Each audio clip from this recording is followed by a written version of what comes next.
In this video, I am going to show you how to add product category in Wix. So let's see how we can do it. So to add product category to your Wix website, open your Wix website dashboard. Now just hover over store products and then click on categories.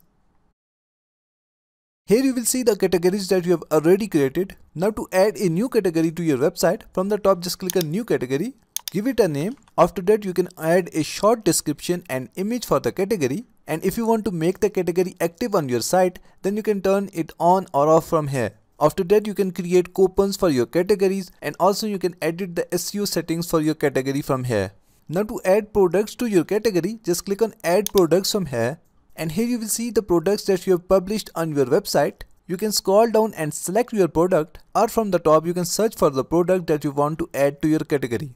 Just select the product and then click on add, and as you can see that our products are now added to our category. After that from the top just click on save, and as you can see that our category is now created. So that's it for today. Thanks for watching. Please like and subscribe.